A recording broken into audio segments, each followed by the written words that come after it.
Dziękujemy za wsparcie na Patronite.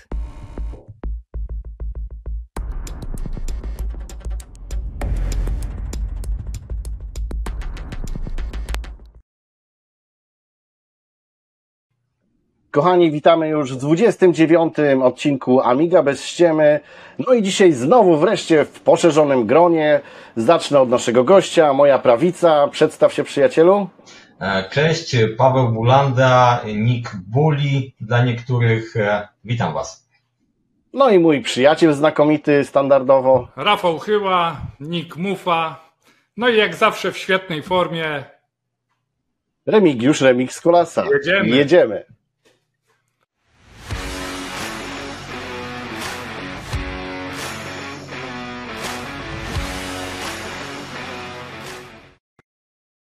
Więc witam Cię mega serdecznie. Powiedz, przyjacielu, jaka była Twoja droga z Amigami, czyli od jakiej Amigi zaczynałeś i do jakiej w końcu doszedłeś? No więc zanim oczywiście była Amiga, był jakiś 8-bitowiec. Powiem szczerze, pierwszy jakiś 8-bitowiec to nie wiem, co to był za komputer. Wiem, że grałem w Boulder Dasha. Wiem, że komputer miał stację dysków 3,5 cala. Pamiętam przez mgłę, że obudowa była biała lub taka mydelniczkowa i to jest taka pierwsza, w ogóle pierwsze skojarzenie z komputerami. Do teraz się zastanawiam, co to było. Wiem na pewno, że to był Boulder Dash.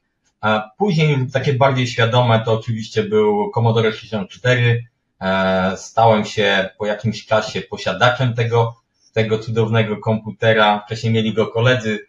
Nie ukrywam, że u mnie w klasie podstawówce to właśnie Commodorek królował. Był jeden kolega z Atari 8-bitowym, to do Rafała, tak żeby nie było mu smutno, ale jednak Commodorek, tak?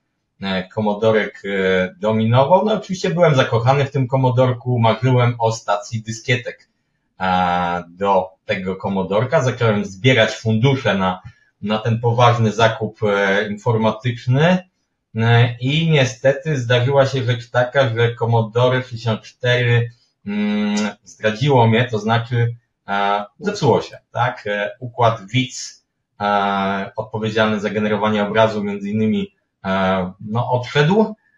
Miałem zamiast obrazu jakieś takie kropeczki, falowanie, nie wiadomo co i nagle się okazało, że mam całkiem spore fundusze, ale nie na tyle, żeby naprawić Commodorka i kupić stację. I w międzyczasie pojawił się kolega, który mówi, że inny kolega sprzedaje Amigę 500. Więc tak, Amigę znałem z kolorowych screenów z Secret serwisu, tak. No tam oczywiście to wszystko wyglądało z reguły bajecznie, jeśli chodzi o obrazki. Znałem też z ołtarzyka, który miał kolega u siebie w domu, ponieważ jego tato przywiózł mu z Niemiec Amigę 500, z stojakiem profesjonalnym na monitor, z oryginalnym monitorem. Wszystko było kolorowe, udźwiękowione. Miał, pamiętam, taki duży joystick biały, a tam z jakimś zegarem podtrzymywanym bateryjnie. Coś tam, joyboard chyba to się nazywało, coś w tym stylu. Robiło niesamowite wrażenia. Pamiętam, jak zagrałem w Bluetootha u niego, to po prostu, to był kosmos. Ja nie wiedziałem, czy to jest komputer, czy konsola. Ale to była, tak jak mówię, to była taka świętość, on miał osobne biurko, no w ogóle coś, czego się później długo nie spotykało, jeśli chodzi o Amigi.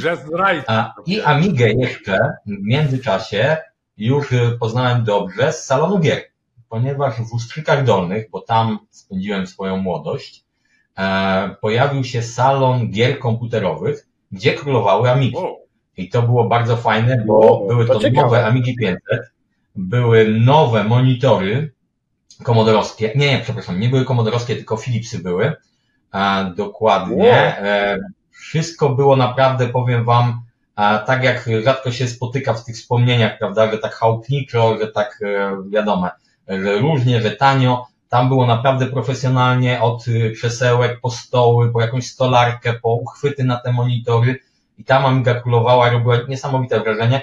I powiem Wam tak, grafika to jest jedno, ale zanim zobaczyło się grafikę, te głosy już dokładnie, już docierały czasami przez zamknięte drzwi, prawda? To jest tak jak dźwięk, czy zapach papierosów związany z knajpą jakąś tam, prawda? Takie skojarzenia, zanim wejdziesz, już zaczynają działać. Także znałem Amigę, ale tylko w zasadzie pod kątem gier. i trafiła się okazja. Powiem szczerze, kolega, który sprzedawał to, on jak się Przepraszam, okazało... że ci wejdę w słowo, a tylko doprecyzuj, który to mógł mniej więcej być rok? Już ci mówię, a jak to mogło być z latami? Poczekaj, ja sobie próbuję, bo gdzieś tu miałem nawet wypisane. Komodorka musiałem gdzieś mieć w podstawówce, już ci mówię. Czyli tak, 500, komodorek musiał się pojawić koło gdzieś 93 roku, myślę, drugiego, to był komodorek, ale u kolegi, o którym wspominałem, o tym ołtarzyku. A grania mnie interesuje. Który to był rok, że tak profesjonalnie i uchwyty na monitory? Ten salon, tak, już ci umiejscowię go. To gdzieś koło 93-4 roku musiało być. Wow. No No i to ja bo- dopytam jedno pytanie spoza scenariusza, bo już bardzo fajną rzecz powiedziałeś. Tak, super, Jak w super. ogóle było No. to zrealizowane, ten salon gier? No chyba monet do Amigi nie wrzucałeś, to po prostu dawałeś gościowi dychę za godzinę czasu, czy jak to było? Tak, dokładnie tak.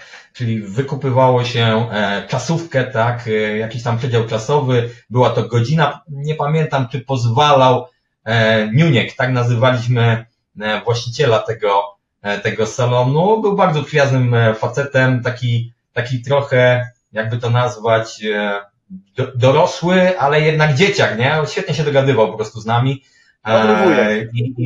Tak, znaczy właściwie nawet nie wujek, on był po prostu bezpośrednio, tak, pozwalał być na równi, ale jak trzeba oczywiście nie pozwalał sobie wejść na głowę, rządził tam, był bardzo w porządku gościem, to były czasówki, to była na pewno godzina, czy były pół godziny, nie pamiętam, wiem, że czasami się żebrało, bo pieniędzy było tyle, chociaż pół godziny i on chyba czasami tam miękł, a czasami nie, było tak jak spróbuję policzyć tych stanowisk, 1, 2, 3, 4, 5, co najmniej 5 stanowisk Amigi 500, co najmniej 5, jak nie jak nie 6.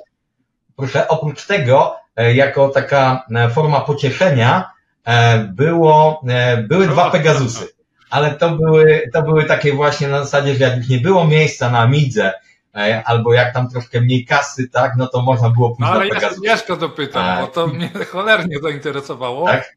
No ja też pytam, no.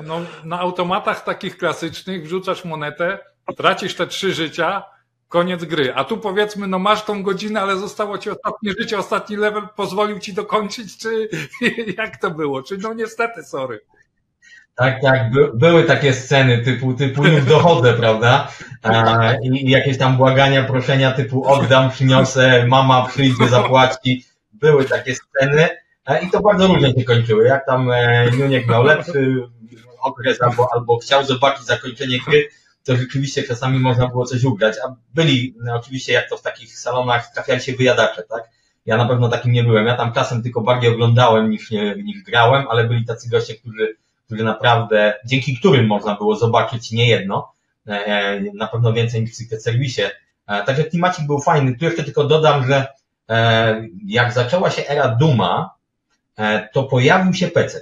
Pojawiło się jedno stanowisko PC-ta, dość mocnego, nie pamiętam co tam było w środku, czy 486, czy jakieś Pentium, i ten PC się pojawił gdzieś koło 94-95 roku, tutaj nie mam pewności.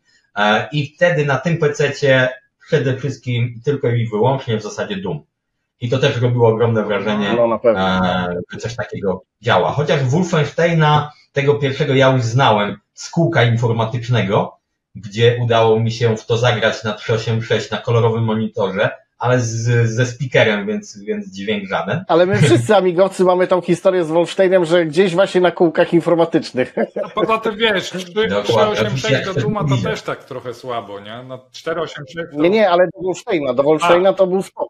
Nie, to tak, 386 to było do Wolfensteina na kółku informatycznym, to 386 tak było wtedy wypasione, bo miało kolorowy monitor i miało stację, twardy dysk i stacja dyskietek 3,5 cala, bo wszędzie gdzie indziej były bursztyny i żadnych twardych dysków i miękkie z dyskietki 525, a w tym salonie to było co najmniej 486 albo jak nie jakieś Pentium, no coś takiego. Tam było. Ale wróćmy do Amig, bo się znowu rozgadaliśmy.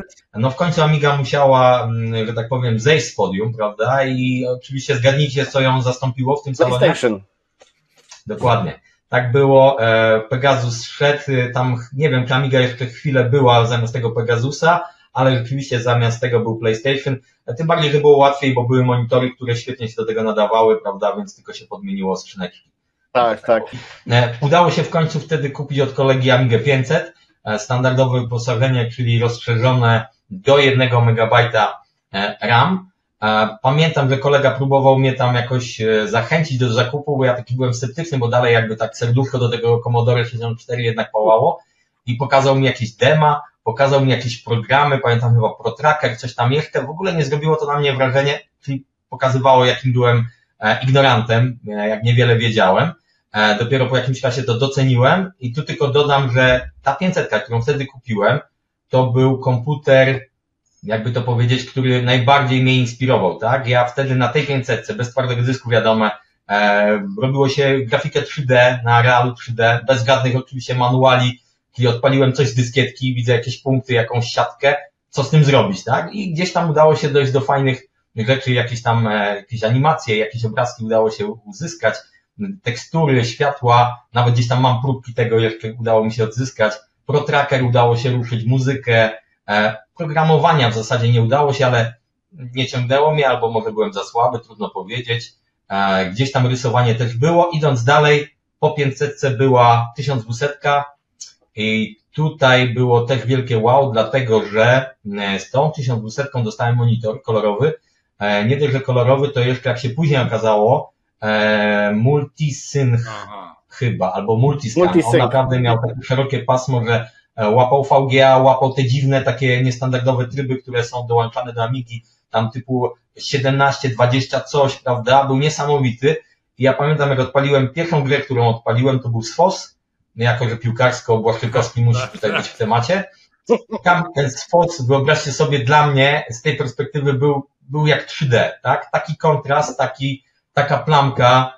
Był bardzo mały monitor, w ogóle kształt miał takiego monitora studyjnego. Z tyłu zresztą miał złącze BNC, dodatkowe złącze BNC, typowe właśnie dla studyjnych. Czyli te wkręcane takie.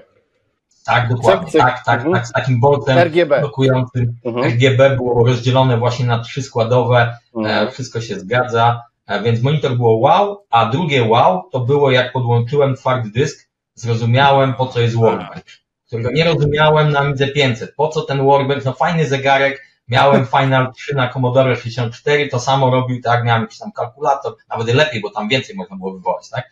A dopiero twardy dysk 1200 pokazał, po co jest system i że on może być naprawdę, naprawdę bardzo fajny. Idąc dalej, szybciutko, swojej karty szybko się nie dorobiłem, ale tu jest ciekawy wątek, bo Duma 1 przyszedłem właśnie na tej 1200 z kartą GVP 0.30 z FPU i 4 MB RAM. Te karty GVP, one miały to do siebie, że GVP miał swój standard SIM. To był SIM, ale nie do końca SIM, tak? Trzeba było robić przejściówkę. Takich oczywiście pamięci nie miałem tylko 4, a tą kartę pożyczył mi Sir Leo, którego pewnie kojarzycie. Tak. Dokładnie. Kolega Sir Leo mnie poratował, bo on wtedy się dorobił Blizzarda 4, o którym zresztą wspominał w wywiadzie nawet niedawno w naszej bardzo fajnej gazetce przez Marksa, przygotowywanej między innymi przez zresztą Rafał, chyba ty też tam się dokładasz. Tak, na pewno, teraz sobie przypominam. Także uprzedzając, 30 odcinek będzie między innymi o Amiga Friendship, ale jesteśmy w 29, więc kontynuuj. Dokładnie. Okej. Więc idąc szybciutko dalej. Udało się przejść Duma na 0.30 z 4 MB RAM. 1 Doom się dał do tego zmusić, chociaż było bardzo krucho z tym ramem. Nie pamiętam, czy 2 się dała, czy nie. Chyba brakowało już tam ramu i chyba 2 już nie udało mi się przejść. Później udało mi się zakupić do tego Apollo 0.40, 40 MHz. Bardzo mocna, konkretna karta, tak jest, świetna karta. Ja naprawdę wiem, że te karty wszyscy narzekają. No właśnie ja nie narzekam. Ja trafiłem na jakiś egzemplarz, kurde, który po prostu jest najlepszy na świecie. Nigdy zero problemu, nie? Witaj w klubie i ja też, jestem świadom tego, że także machy, że podstawki, że różnie z tym może być, ale u mnie nie było z tym problemów. Karta działała świetnie. Wtedy w sam raz, to był właśnie gdzieś 98 rok, wyszedł Quake na Amigę i na tym dawało radę pograć Quake'a. Oczywiście trzeba było troszkę się pogimnastykować, ale przy odpowiednich parametrach, a ten klik boomowy naprawdę ma ogromne możliwości, jeśli chodzi o konfigurację, cele, jakieś tam inne opcje, bariery i grało się naprawdę przyjemnie. Znaczy przyjemnie, no oczywiście teraz może bym nie powiedział przyjemnie, ale wtedy było przyjemnie. Można było zagrać, zgoda, tak? bo przybijam pionę, kończyłem w tym samym roku Quake'a na Amidze w tej samej konfiguracji i właśnie klik boomowy dawał te możliwości konfiguracyjne, nie?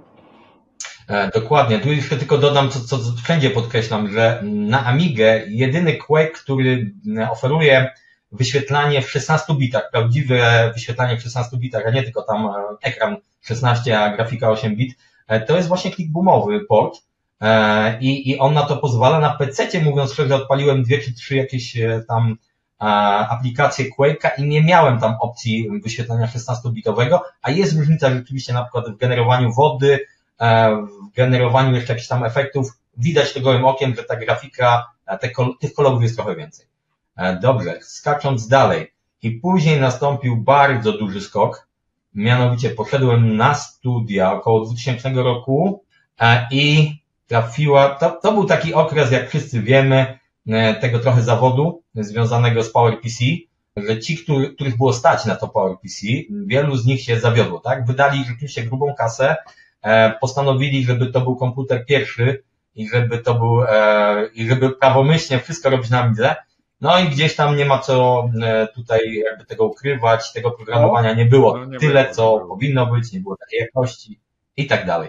Więc dzięki temu, ja tutaj się z tego śmieję, dlaczego? Bo komuś było przykro, a mi było o tyle lepiej, że zamiast wydawać tam 4000, 5000, czy tam można było spokojnie więcej za Cyberstorma na przykład, mi udało się zakupić Blizzarda PowerPC z zegarem 240 i z Bevision, czyli naprawdę marzenie do 1200, a w takich naprawdę przyzwoitych pieniądzach mi się wydaje, mogę się mylić, ale wydaje mi się, że około 1400 lub 1600 zł za całość dałem wtedy.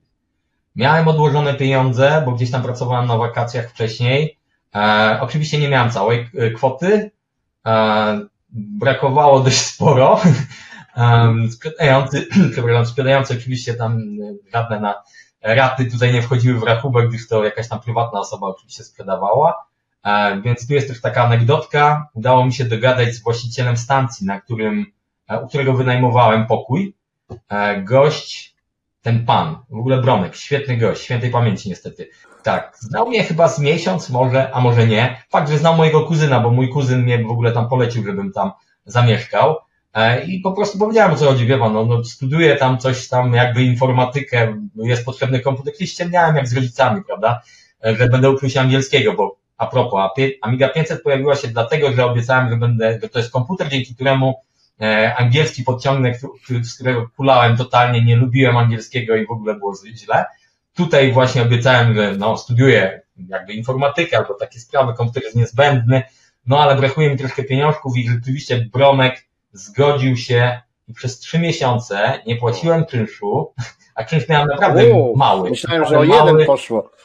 Bo facet był skromny, facet był porządny. Ja też pokoik miałem dość skromny, w każdym razie 3 miesiące nie płaciłem tego czynszu. Pamiętam doskonale, główne menu to było chińska zupka i pół bochenka chleba. Tego się nie robi na Amigi. Oczywiście nie zawsze, nie, ale tak we wspomnieniach to się tak przebija, ale osiągnąłem swój cel, tak? Miałem tą Amigę, było cudownie, ale nie od razu. To niestety, jak już pozwalacie mówić, jak ja tylko dopytam, ja tylko dopytam, bo nie doprecyzowałeś, ten Blizzard PowerPC to był z 60 czy z 40? Zgadza się, to jest bardzo ważna kwestia. To była 0,60 i to też było ogromne dobrodziejstwo. Ja sobie nie do końca zdawałem sprawę z tego, że jak dobrze, czytałem tam opinię, bo oczywiście byłem w temacie jakiejś tam prasy amigowej, więc wiedziałem, że lepiej mieć 0,60, ale oczywiście jakby przyszło do wyborów takich typu masz tyle pieniędzy, to wziąłbym mocniejsze PowerPC i 0,40. I zresztą po latach, jak konfigurowałem takiego Blizzarda, ale właśnie z 0,40, tą najsłabszą, 25 MHz, Dorian 3D, pozdrawiam, to miałem okazję sprawdzić, jak to było w praktyce. I powiem wam tylko tak szybciutko, że same aplikacje PowerPC moim zdaniem tak bardzo nie kulały. Wcale nie kulały tak bardzo, ale po prostu sam system, no bo było obsługiwany przez 0.40, 25, a nie 0.60, 50. No po prostu, to kwestia samego systemu. A same aplikacje PowerPC wbrew pozorom tak bardzo nie cierpiały, ale ja miałem to szczęście 0.60. No i tutaj musi być jakieś ale, bo nie może być tak cudownie i pięknie. Mianowicie gdzieś tam po długich a ciężkich coś tam udało mi się skonfigurować. Chyba pamiętam, że od razu Warp OSa próbowałem instalować, nie PowerUpa. Albo może i próbowałem jedno i drugie. Dlaczego? Dlatego, że zaczęły się jakieś kłopoty. Coś jakby zaczęło się wieszać. Ja w ogóle nie wiedziałem, bo nie miałem żadnego doświadczenia. Czy coś ja źle skonfigurowałem? Czy coś jest nie tak ze sprzętem? Zasilanie pewnie. Też to brałem pod uwagę, zgadza się, też były, a propos zasilania, to też będzie ciekawa, śmieszna historia i będzie zdjęcie, to będę mógł wam podesłać, mam nadzieję.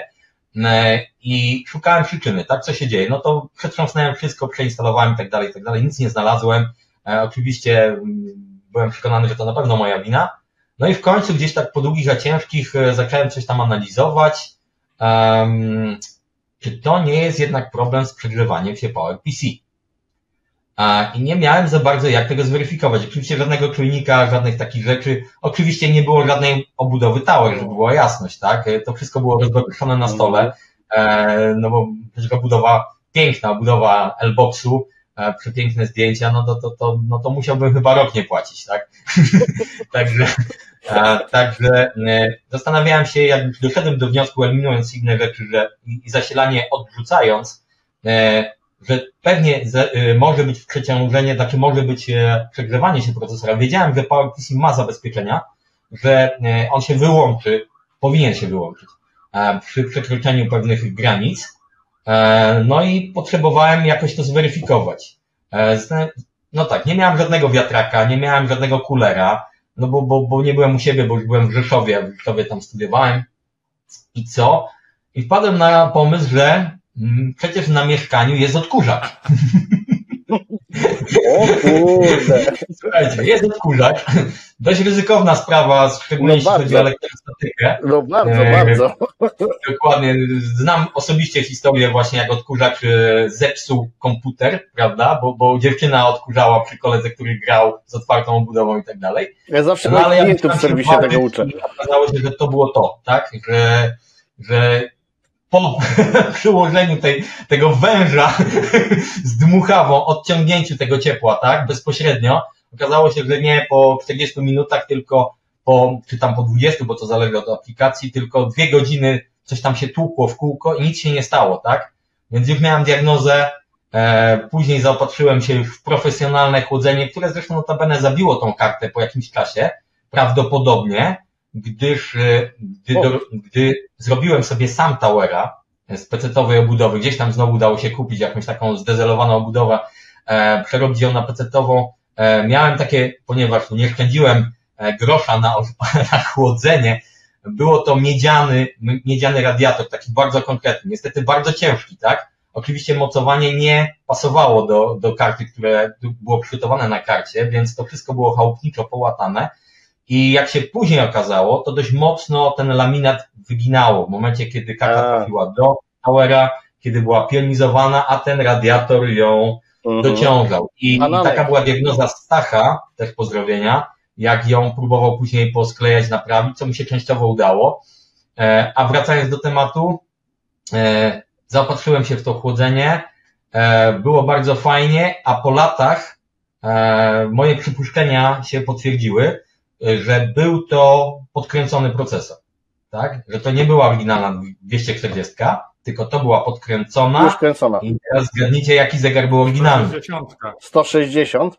Tak jest, oczywiście wiem, że tak to powiedziałem, że już nie dało się inaczej tego... Ale czy inaczej Słuchajcie, także przez kilka dobrych lat 160 ciągnęła 240, no i tyle, no wow, ale fajnie. To było fajnie. więcej, bo na przykład ja miałem 200 i ją się dało podkręcić do 266, to jednak procentowo mniej ją obciążałeś niż taką 160, którą podkręcałeś praktycznie o 50%, nie? A nie o 1/3.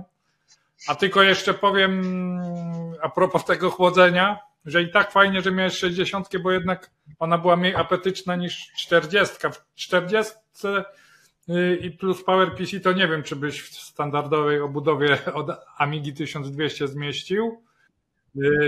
Ja miałem też taki zupełnie nietypowy lamerski sposób, bo ten Blizzard PowerPC, on miał pod tym radiatorem swój wentylatorek fabryczny, a ja jeszcze na superglue na radiator z drugiej strony drugi wiatraczek.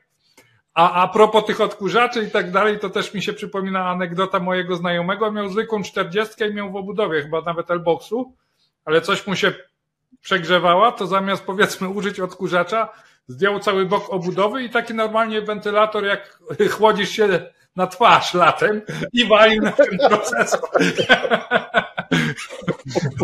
Działało, prawda? Ale to musiało działać.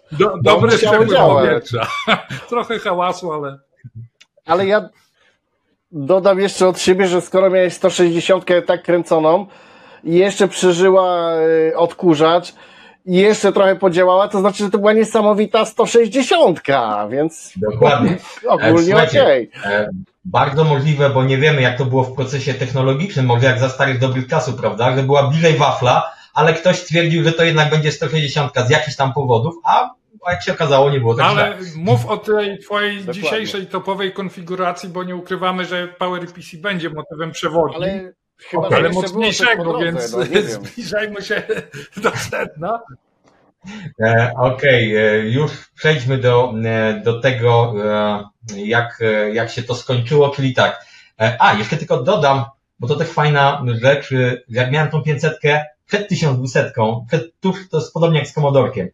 Zacząłem rozbudowywać tą 500, zakupiłem Megaram HD LSAT-u, bardzo fajne rozszerzenie. Miałem tam pamięć SIM, pamiętam Settlersi w końcu zaczęli grać, była większa mapa, było super. A kupiłem ją, o tyle jest dla mnie ciekawa historia, że kupiłem ją od mojego nauczyciela WF-u z liceum. Także dość ciekawa sprawa, gdzieś tam przypadkiem zgadaliśmy się, okazało się, że sprzedaje swoją Amigę, miał Mega RAM i to też taka anegdotka. A wracając do tej 1200, ona praktycznie przez całe studia była rzeczywiście ze mną, brzydziłem się pecetami oczywiście, aczkolwiek Pentium 90 trafił na moje biurko, ale od razu uprzedzam, nie zapłaciłem ani grosza za niego. Ktoś go po prostu gdzieś oddawał i przydał mi się do zdawania egzaminów z Borland Delphi, bo trzeba było takowe zaliczyć. I przydał się jeszcze do jednej rzeczy, mianowicie to, co Rafał wspomniał, tak? 0,40 to jest rzeczywiście większy pobór mocy. Ja miałem szczęście z 0,60, to jest mniejszy pobór mocy, mniej ciepła, ale w końcu klęknął lekki zasilacz. Wszystko cały czas jechało, wyobraźcie sobie, na lekkim zasilaczu, tam na 5 V, na 5 V było około 4,5 ampera, z tego co pamiętam, w specyfikacji. To był cud, że to leciało, w końcu kiedyś wystrzeliło, tak? Ojej, to teraz mnie zszokowałeś. Dlatego nawet bym nie wziął pod uwagę. Wow. No, to nie było rozsądne. Oczywiście, że to nie było mądre. Nie da się tego ukryć. Ja nawet do CD32 kombinowałem z zasilaczem PC-towym i go przerabiałem, bo bałem się tego oryginalnego, który i tak był w sumie teoretycznie mocniejszy. No ale dobra, jedźmy dalej. To tylko powiem, że to Pentium się przydało, bo użyczyło mi po prostu zasilania. Czyli w momencie, kiedy, w ogóle był taki motyw, że ja byłem świadom tego, że ten lekki zasilacz ma ograniczone moce, więc na nim działał tylko karta, płyta główna i tak dalej, a peryferia typu twardy dysk, który był talerzowcem wtedy oczywiście, prawda, napęd CD, to wszystko działało na zewnętrznym zasilaczu, właśnie podłączonym do tego PC-ta i to wszystko było rozłożone, żeby nie powiedzieć rozpieprzone na moim stole ogromnym, gdzie była otwarta obudowa od Pentiuma w desktopie, rozłożona Amiga, to wszystko spięte razem, kolejność włączania miała znaczenie i jest takie zdjęcie, kolega zrobił oczywiście pod niesamowitym wrażeniem, bo myślał, że wszedł do jakiegoś centrum NASA albo nie wiem co, prawda, bo to naprawdę wydawało się, że Bóg wie co, tylko ja wiedziałem, że to jest kwestia zasilania w zasadzie i braku pieniędzy na obudowę. Także dość zabawne, ale jeszcze tylko dodam, że pamiętam, miałem kolegę, z którym dzieliłem tą stację, taki pokój obok i on był zachwycony, znaczy graliśmy, on dość namiętnie grał w Quake'a 1, wersję GL, ze wspomaganiem pod Bevision i całkiem fajnie to działało. Bardzo lubił grać tego Quake'a u mnie i jak zobaczył system, to pamiętam, że tam zaczął mnie w końcu namawiać, zrób mi taki system, chcę mieć taki system jak ty. A ja miałem wtedy taką chorobę dziecięcą z workbenchem i z tym mocnym konfigiem związaną, czyli ładowałem wszystkie wodotryski, jakie tylko były. No tak był przeładowany ten system, że po prostu czuć, że tam się coś uruchamiało, naprawdę. Teraz jestem mam dokładnie odwrotnie, jestem purystą. Minimalizm. No to znowu piona, nie? Jest dokładnie w PC-cie mam dokładnie teraz odwrotność tego, co miałem w Amidze, nie? Tak, moja wszędzie wodotryski, ruchome tła. taka, że z tymi 2 zasilaczami naprawdę byłeś odważnym człowiekiem, żeby tak drogocenny sprzęt, bo ja przyznam szczerze, że kiedyś, co prawda nie Amigi, ale chyba PC-ta, zasilacz w PC-cie jeden usmażyłem, właśnie chcąc kombinować coś i podłączać peryferia na 2, nie? Więc to jest stąpanie po kruchym lodzie. Tak, chociaż oczywiście. z drugiej strony u mnie też takie kurcze kombinacje szły, ale to w serwisie już, a nie za czasów amigowych, ale z pecetami, że tam jeden dawał drugiemu powera, nie?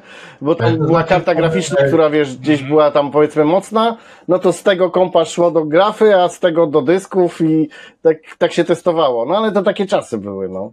Znaczy to, co mówi Rafał, oczywiście to jest święta prawda, każdy elektryk od razu by tam się złapał za głowę, elektronik i tak dalej, aczkolwiek u mnie było tyle bezpiecznie, że rzeczywiście jakby były to osobne zewnętrzne urządzenia, czyli twardy dysk, który nie miał notabene żadnego połączenia bezpośrednio jednak te prądy były rozdzielone, te fazy, tak, były rozdzielone, więc jednak troszkę było to zminimalizowane, no ale najważniejsze, że było fajnie. A propos tego kolegi, pamiętam, że zasadzałem się na zrobienie mu Amitlona, bo już wtedy był dostępny, właśnie żeby mu to skonfigurować. Gdzieś tam zaczęliśmy się bawić, to nie doszło do skutku, już nie pamiętam dlaczego, no ale to taka tylko dygresja. Któregoś wieczora Amiga zgasła. To tak brzmi po ludzku, ale dosłownie zgasła. To było tak, że pamiętam, że zaczęło coraz wolniej coś działać, jakoś tak coś się jakby nie otwierać, po wyłączeniu już niestety oznak życia nie było. Później właśnie Stachu się zajął tą kartą, stwierdził, że właśnie odchodzenie laminatu prawdopodobnie poprzez to wygięcie tego ciężkiego, porządnego, miedzianego radiatora, bardzo drogiego, który zabił mi Amigę, znaczy Blizzarda. I troszkę przyznaję, że wtedy miałem, zresztą to był taki czas, że też mało się działo, jeśli chodzi w ogóle Amiga była troszkę w zastoju. A PowerPC tak samo, już tak praktycznie nic nowego nie wychodziło. No czy był to okres, tu Rafał pewnie chciałby podpowiedzieć słusznie, że już przejścia po prostu na inne platformy, tak? Czyli kontynuacja postaci Morfosa i Amiga OS. To ja już przeszedłem na Amiga One. Dokładnie. I to już te czasy się zaczynały. Ja w tym momencie już 2005-2004 zaczynałem pisać pracę i wtedy skaziłem się już, przyznaję, zdradziłem ideały. Kupiłem swojego peceta, ale całkiem nie zdradziłem, w sensie wydałem najmniejsze pieniądze, jakie tylko mogłem.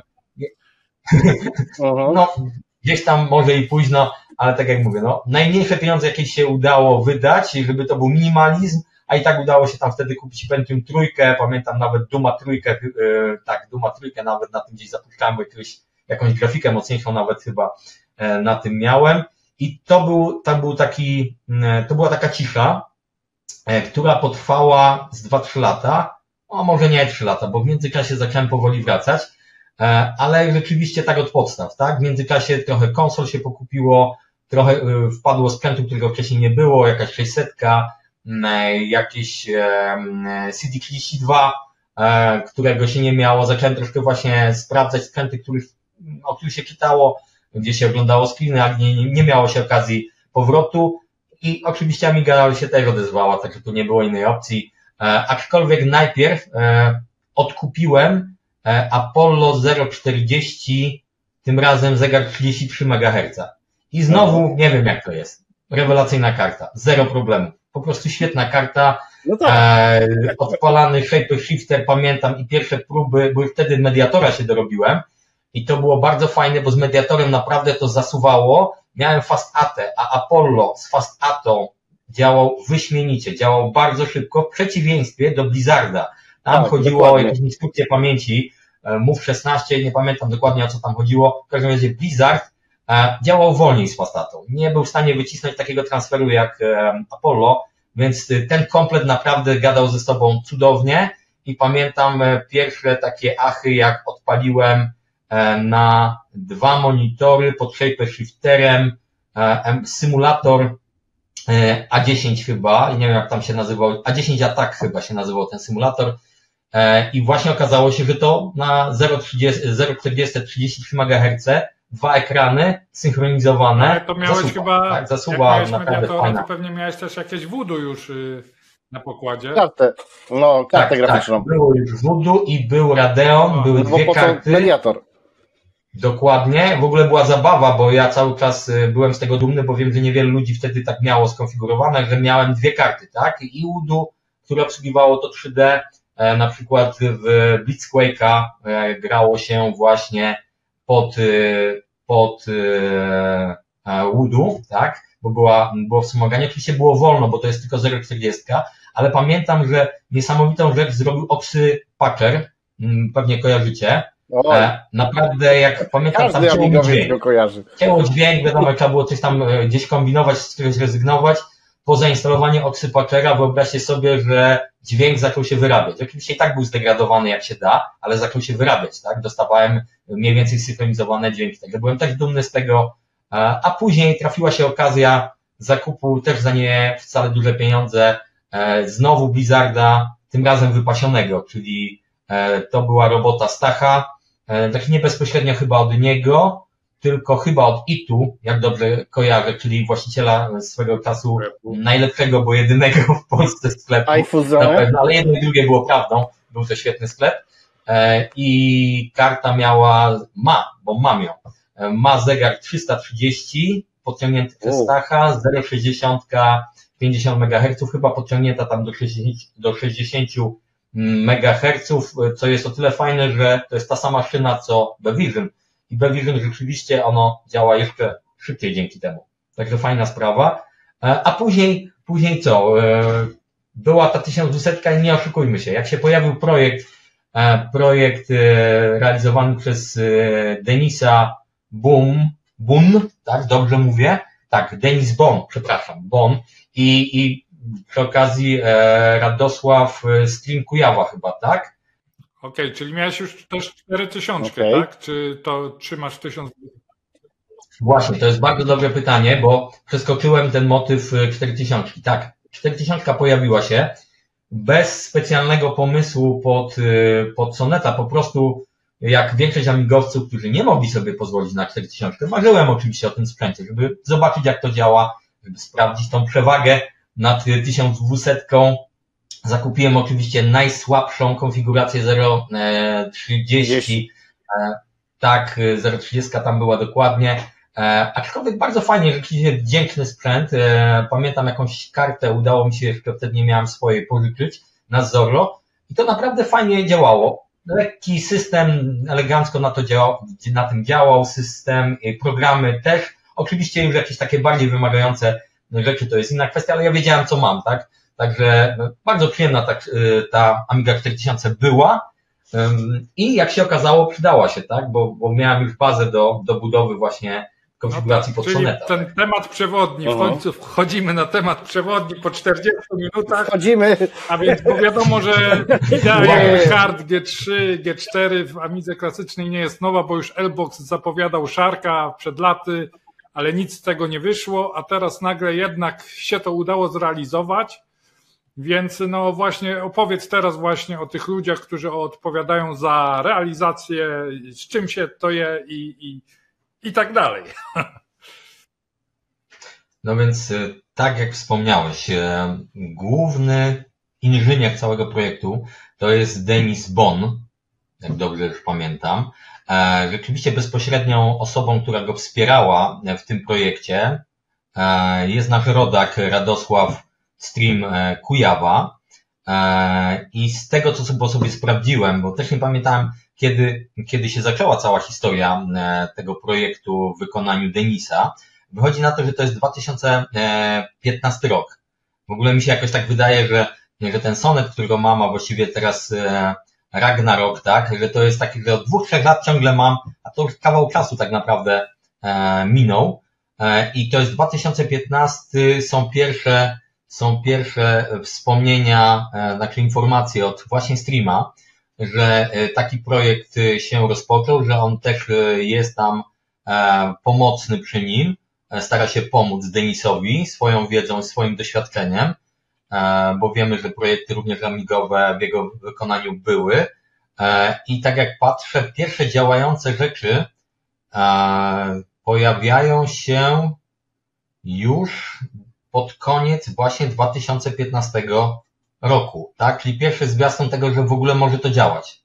Że to nie jest tylko, bo idea jest słuszna, prawda, ale żeby przetopić ją, przełożyć na rzeczywistość, bo to, co wspomniałeś, L-Box, tak?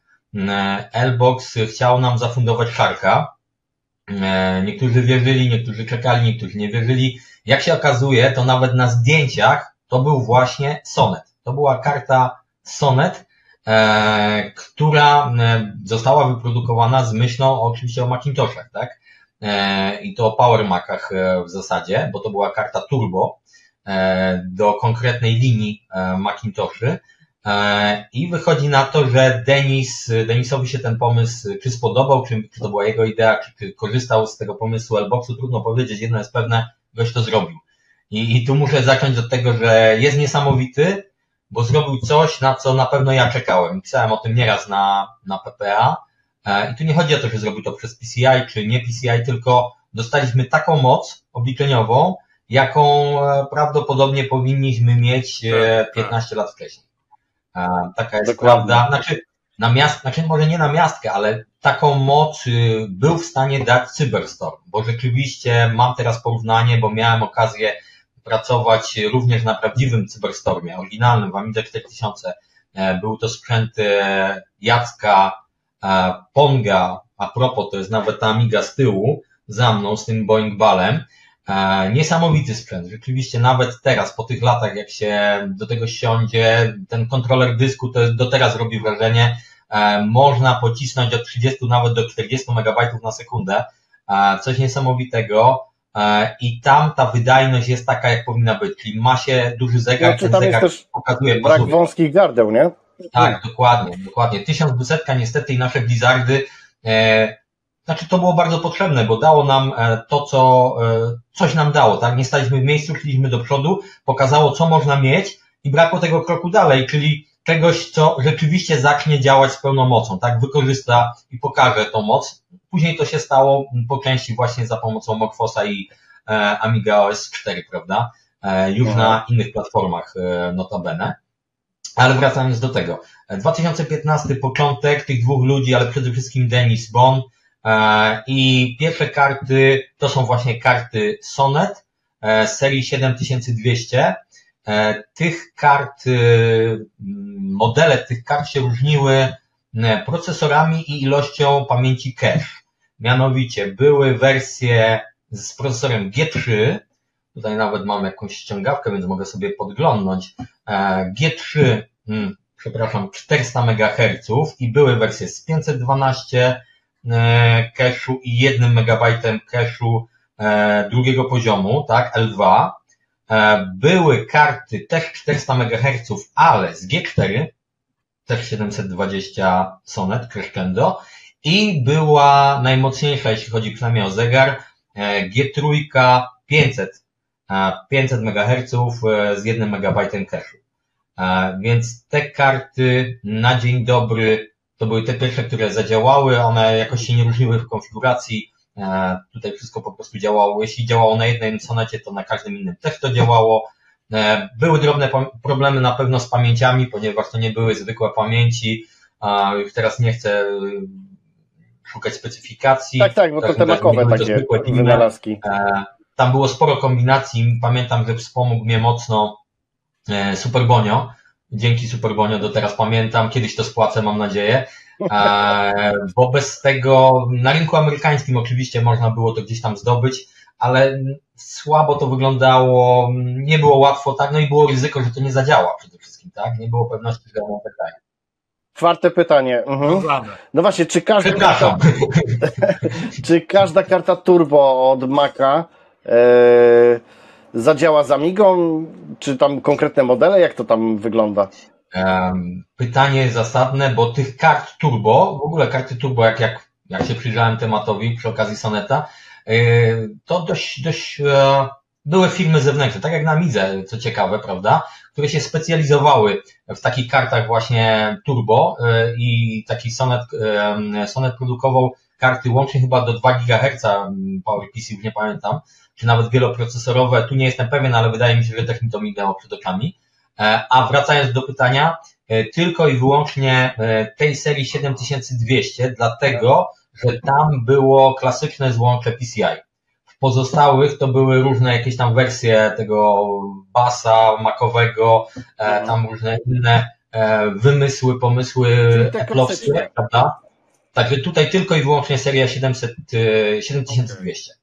Tylko z nimi mogło zadziałać, a nie wiem, czy ma być pytanie, czy nie ma być. One wymagały pamięci, nie miały ich na pokładzie, trzeba było je zainstalować w formie DIMów. Tam były też zabawa z parowaniem i tak dalej, tak jak mówię. Bonio wspomógł.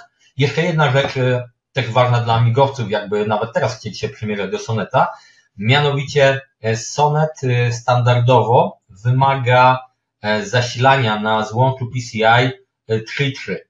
Doprecyzuję, więc właśnie, Jasne. bo też już poruszyłeś tutaj kwestię, że głównie to na rynku amerykańskim i chciałem właśnie, żebyś tutaj doprecyzował, jak wygląda kwestia właśnie dostępności tych kart, no i ile trzeba za nie wydać.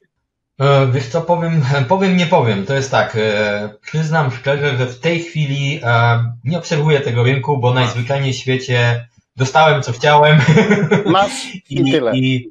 I rzeczywiście nie obserwuję jakoś specjalnie, aczkolwiek, zupełnie przypadkiem, chyba dzisiaj, szukając jakichś tam informacji o Sonecie, próbując sobie coś przypomnieć, oczywiście Google zaproponował mi eBaya i hasło Sonet 7200, nie znalazł nic, żeby była jasność, czyli nic się nie zmieniło od kilku lat, jak amigowcy to wykupili.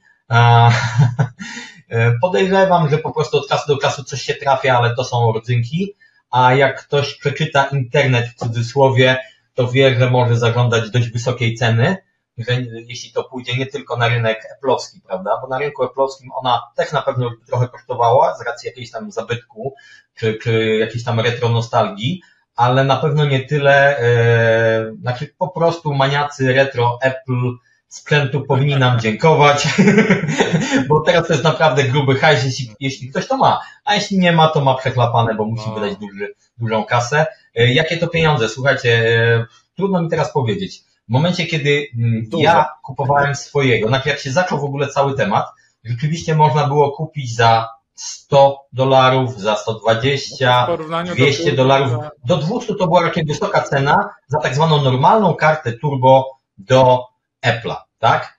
W momencie, kiedy amigowcy zaczęli działać i sprytni Amerykanie i nie tylko zorientowali się, że jest dużo zapytań w tej kwestii, no więc te mechanizmy AI zadziałały i się okazało, że jak ja kupowałem, trzeba było dać $400-500 za kartę. O, no to już tak? jest dużo Aczkolwiek grubiej. ja oczywiście tyle nie wydałem, ponieważ nie zapominajmy, że studiowałem, wiem ile kosztują pieniądze.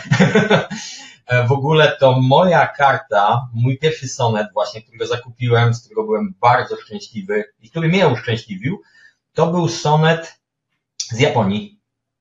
Okazało się, że Japonia ma swój ryneczek i tam można rzeczywiście czasami oni mają takie właśnie takie markety, nie markety, w każdym bądź razie internetowe również, gdzie można całkiem sporo fajnego sprzętu znaleźć. Nie miałem takiej świadomości, ale tak się jakoś złożyło, że trafiłem na tą Japonię, tam trafiłem na Europejczyka, to było dobre i niedobre, bo musiałem zapłacić więcej, ale było łatwiej rozmawiać pomimo wszystko, więc ja i tak zapłaciłem nie 400, tylko troszkę mniej, nie pamiętam już ile dokładnie, tak nie chciałbym tutaj skłamać, wiem, że mniej, na pewno mniej, że to nie była rynkowa wtedy cena już amigowa, tylko jeszcze taka w miarę przyzwoita.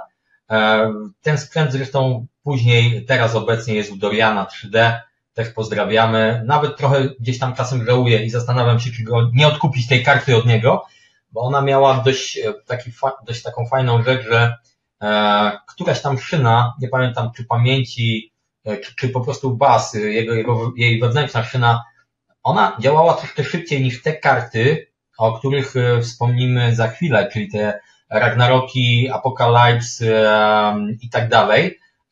I tam ja bodajże pamiętam na emulatorach SNES-a. Po prostu tam byłem w stanie rzeczywiście dostać 50 klatek na sekundę, idealnie obraz bez zrywania i tak dalej.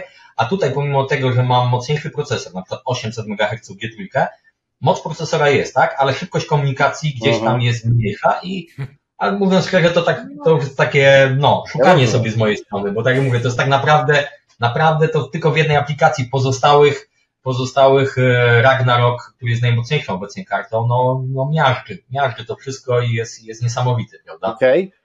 To pytanie jeszcze ode mnie, to który model karty ty byś polecił generalnie? Właściwie już odpowiedziałem, tak, bo słusznie zadajesz to pytanie. Tak, oczywiście ten najmocniejszy, tak? Najmocniejszy, czyli Ragnaroka, jest tam G3, 800 MHz.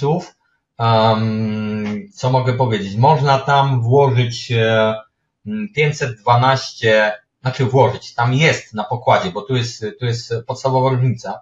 Te karty, bo mowa o kartach PMC, tak, PMC, taki jest standard tych kart. I tutaj będziemy musieli też rozszerzyć pewną informację, a może od razu to powiem.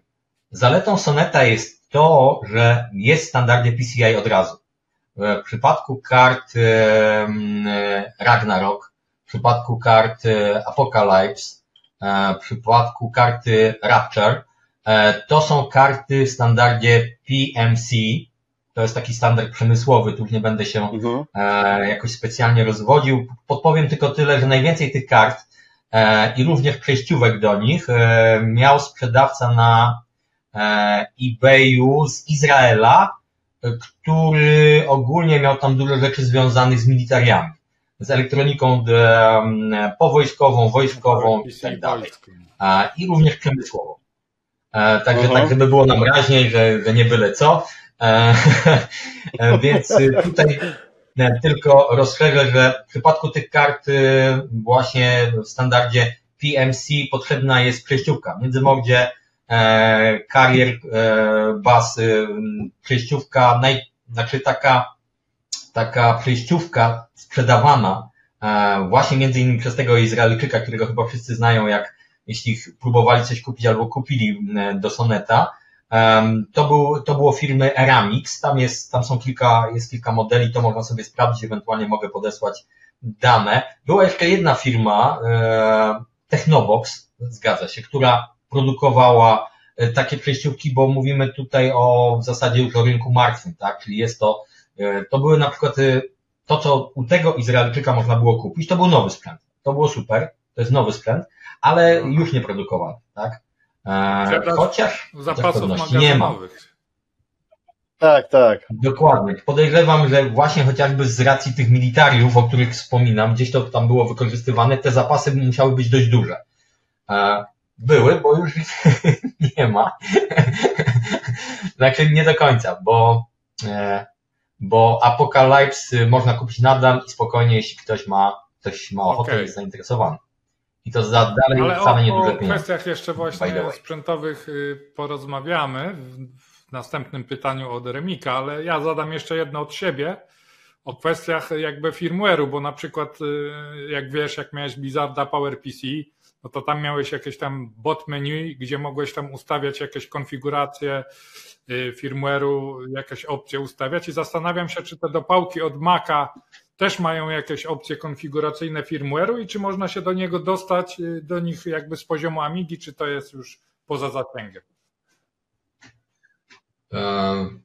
Powiem Ci, że o niczym takim nie słyszałem, co nie znaczy, że nie ma takiego oprogramowania oczywiście. Na pewno z poziomu Amigi żadnej konfiguracji czy dostępu do firmware'u nie mieliśmy. Sama biblioteka PowerPC, wcześniej zwana Sonnet Library, tak, przez Denisa skompilowana, ona ma możliwość konfiguracji niektórych parametrów dotyczących właśnie kart Sonnet i kart właśnie PMC, takich jak właśnie na przykład można było ustawić zegar tam bodajże cache'owania chyba, jakieś tam czyszczenie tego cache'u, różne parametry, prędkość również działania pamięci, Czyli wszystko to można było, zgadza się, konfigurować i można dalej, tak, z poziomu biblioteki, która odczytywała sobie po prostu parametry NVARS, tak, prawda, czyli systemowe po prostu atrybuty, tak, a Czyli samego rozumiem, programowania jakby łączności z nim nie było, tak? no właśnie, czyli rozumiem, że software'owo było to przez bibliotekę Tak, rozwiązane. tak, dokładnie. No dobra, pytanie kolejne ode mnie. Czy te karty w Amigach 3000, 4000 mieszczą się tak normalnie, bezproblemowo? Czy trzeba jakieś przeróbki, jakieś cuda robić? Wiesz co, tu zasadniczo jak ktoś ma mostek PCI w postaci Mediatora lub Prometeusza lub ewolucji Prometeusza Firebird, to w zasadzie sprawa wygląda tak samo dla każdej innej karty PCI. Po prostu, jeśli karta PCI, jest miejsce na kartę PCI, to ona wejdzie, tak? Okay. To nie będzie, nie trzeba tu nic specjalnie robić, poza tą modyfikacją, o której zacząłem mówić w przypadku Soneta.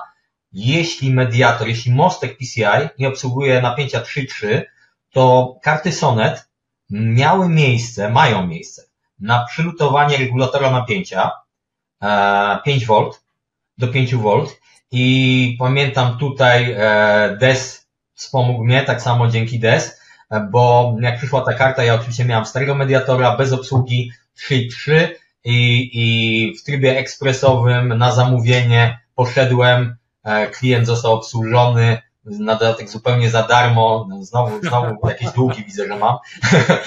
Kurczę, ale gościa pogrążymy.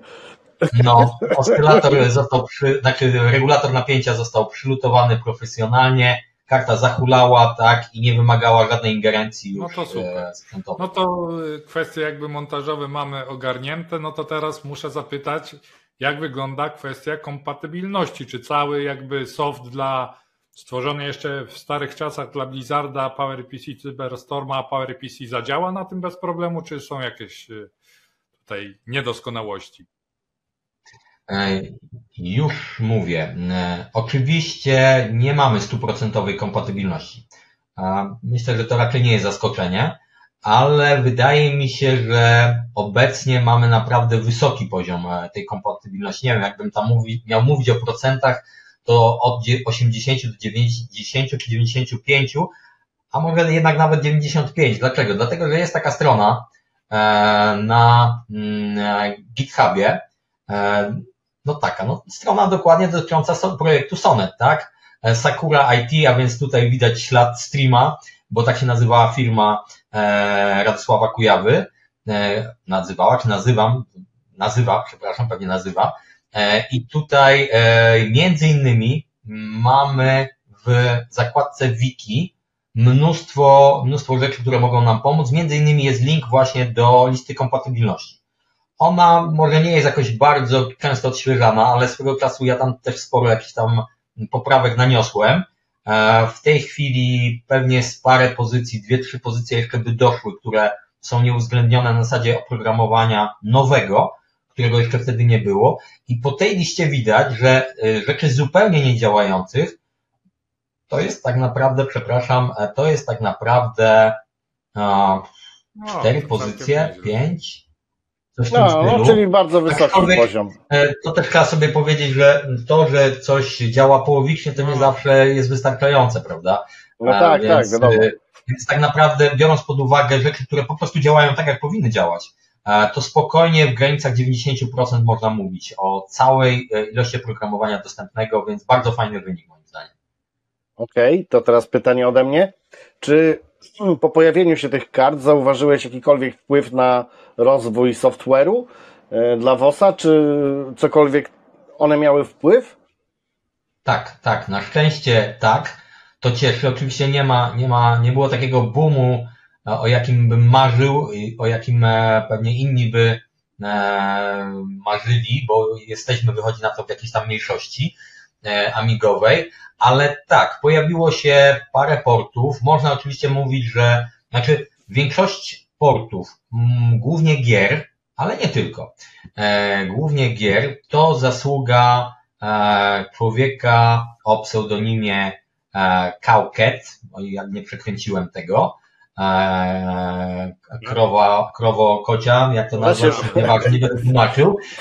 W każdym bądź razie świetny człowiek, bo później gdzieś tam próbowałem mu troszeczkę też pomagać w testach jego oprogramowania i dzięki niemu pojawiły się takie rzeczy na przykład jak Hexen 2 z obsługą 3D, tak, ze sprzętową obsługą 3D. Tego nie było wcześniej w ogóle na Amigę. Na dodatek, znaczy w międzyczasie już w tych nowych czasach pojawiły się porty gdzieś równolegle, ale pod 68K na przykład produkcji Artiego, ale no oczywiście mamy świadomość tego, że ta gierka nie była jakoś specjalnie optymalizowana i przy tym warsztacie, którym się posługuje Arti, to działa dobrze, ale jednak na bardzo wypasionym sprzęcie typu emulator albo teraz Pistorm, a w zasadzie wtedy, kiedy on to pisał, to tylko emulator, tak? Tylko emulator, a rzeczywiście natywnie pod PowerPC tego Hexena 2 można odpalić i on również działa na Blizzardzie PowerPC. Pojawił się długo oczekiwany, wyśniony i właściwie pewnie niektórzy twierdzili, że to jest niemożliwe i to fake Quake 3, tak? To jest, znaczy powiem wam tak, jak może jakimś wielkim fanem Quake'a 3 nie jestem, bo to jest po prostu sieciówka, tak? Tak, w sensie, multiplayer, no. Ja też jako samotny amigowiec wolę gdzieś po ciemku samotnie te labirynty przemieszczać, czyli Doom 3 jest bardziej mi bliższy pewnie niż Quake 3, ale sam fakt, że ten silnik jest, że on działa naprawdę dobrze, że po prostu można pograć, bo nawet nie grając nigdy na PC-cie Quake'a 3, tak. Na Amidze, nie dość, że zacząłem w niego grać, to jeszcze odpaliłem go po sieci, tak? I grałem sieciowo, nie? Złojono mnie oczywiście tam okrutnie, ale to wiedziałem, że tak będzie wyglądać, prawda? Nie mogło być inaczej, ale frajda niesamowita, nie dość, że w necie, to jeszcze na Amidze, Quake 3, naprawdę przyzwoicie działający, przyzwoicie z 92 roku. Tak? Super. Ja tylko dodam od siebie jeszcze, bo też kojarzę, bo czasami korzystam z tych aplikacji pod WarpOSa, że jest jeszcze człowiek w pseudonimie Hadeon czy Hodeon i on też robi porty na WarpOSa i są o tyle lepsze z mojego punktu widzenia od Kaukata, że są kompatybilne i działają z Amiga S4, bo te od Kaukata to chyba bardziej pod MOS-em, ale to już właśnie przechodząc tutaj jakby do kwestii NG, no bo muszę zadać to pytanie jako użytkownik Amiga S4. Oczywiście to pewnie pytanie bardziej by było, nie wiem, do Hyperionu, a nie do ciebie, ale być może, nie wiem, rozmawiałeś z Denisem właśnie Bohmem, czy z ludźmi, którzy się na tym znają. Czy teoretycznie oprócz WarpOSa dałoby się na przykład na taką kartę zrobić Amiga S4, skoro na Blizzardach PowerPC czy Cyberstormach to działa, nie? Powiem tak, znaczy jeszcze tylko rozwinę, bo pytanie oczywiście bardzo ciekawe, zaraz powiem, a tylko rozwinę a propos tego oprogramowania, że tam wspomniałeś o Hadeonie, zgadza się i on rzeczywiście, to widać, jest bardzo systemowy, tak? Jego rzeczy są takie bardzo schludne, to po prostu widać jak działa, aczkolwiek nie ma tak dużo projektów i tak skomplikowanych jednak jak Kauket, który się przede wszystkim bierze za 3D, a za to się nikt nie chce brać, bo jest dużo babrania ze starym Warpem 3D. A Kauket potrafi wycisnąć naprawdę rzeczy, chociażby ostatnio Mario, dokładnie. Chociaż Blood właśnie to jest w wykonaniu właśnie, o ile dobrze pamiętam, nie Wranglera, tylko właśnie przepraszam, mówiłeś, bo wyleciał z głowy. On właśnie robi Hadeon właśnie, 3D, zgadza się, to był wiadomo, gra 3D bez znaczy nie, tam nie ma akceleracji. Tak, dokładnie. Blood to jest 3D, ale to jest software'ówka, czysta software'ówka, tam nie ma 3D. Zgadza się, a jeszcze jest, tylko wspomnę, między innymi Wrangler, tutaj mogę też Wrangler, już nie pamiętam, mogę wymowę mieć niewłaściwą, ale też tam parę portów się pojawiło i możemy wrócić do tego pytania za chwilę, ja sobie otworzę nawet listę, podam tak na szybko, co się pojawiło, czego wcześniej w ogóle nie było. Pytanie o Amiga OS 4, tak, bardzo dobre pytanie i to jest też taka nadzieja, która już wiemy, że raczej się nie spełni. Był taki wątek na amigowych forach, gdzie się wypowiadał i Denis przez chwilę nabierał wody w usta, czyli były jakieś tam rozmowy. tym bardziej, że on też się udziela, jeśli chodzi właśnie, Rafał, ty możesz to potwierdzić, jeśli chodzi o oprogramowanie, które rzeczywiście działa pod Amiga OS 4.1, bo tam jakieś wrapery, prawda, i tak dalej. On kwestia pisał. jest tego, że stara biblioteka PowerPC Library, która była tam w systemie, ona działała tylko na tych starych Amigach One XE i tak dalej, chyba na Pegasosie, ale już powiedzmy na tych nowszych, takich jak X1000, X5000, na Samach nowych, czy teraz na tym, nie wiem nawet czy na Taborze działa, ale zakładam, że tak, to właśnie też dzięki niemu, dzięki jego nowej bibliotece PowerPC Library mamy w ogóle kompatybilność wsteczną, bo tak z tymi nowymi Amigami One to nie było kompatybilności z softem dla WOS-a, także tak, tu wielkie dzięki dla tego gościa, że nie tylko pociągnął klasyka, ale i przy okazji Amiga S4, Amigi One też na tym zyskały, nie?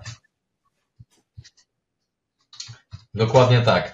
I wracając do pytania, rzeczywiście był taki moment, kiedy Denis nabierał wody w usta, czyli były jakieś tam rozmowy, były jakieś tam próby, przymiarki, no ale niestety okazało się, że no nic nie wskazuje na to, że jest tutaj chęć wejścia w temat.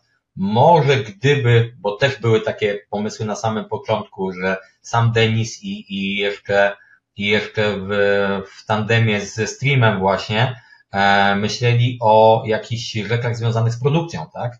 Kart, które byłyby kompatybilne. No i to też wychodzi na to, że to po prostu gdzieś tam umarło, ale też był taki wątek nawet na PPA, gdzie ja tam wpadłem na genialny pomysł typu napiszmy do, nie wiem, tam twórców Soneta, niech nam sprzedadzą dokumentację, coś tam, zacznijmy sami klepać, prawda, złóżmy się i tak dalej. Zupełnie nie w moim stylu, także to znaczy, że naprawdę się zakłysnęłem. I tam wtedy było właśnie takie na zasadzie, że nie róbcie nic głupiego, bo może jest szansa na zrobienie czegoś poważnego, ale to powinni zrobić poważni ludzie. Także też były takie pomysły na pewno nad tym się zastanawiano. No niestety, to gdzieś tam umarło. Przynajmniej na razie nie ma w tym temacie ruchu. Amiga OS 4 też dość szybko ten wątek się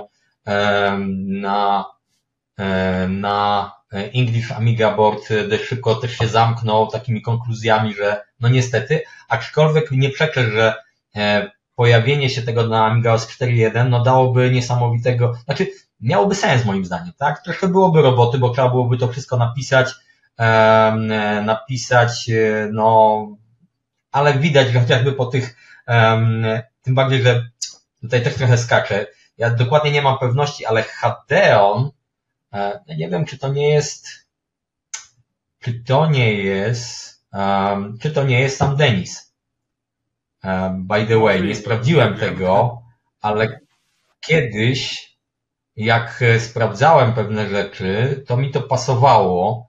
Nie pociągnąłem tego też jakoś osobiście nie pytałem, więc to tak można włożyć między bajki albo do sprawdzenia, ale by pasowało, bo te właśnie rapery, o których wspomniałeś, to nieprzypadkowe jakby rozgryzanie kodu od tej strony i znajomość PowerPC, biblioteki, i pod kątem właśnie napisania, bo trzeba byłoby to zrobić cały starter, tak?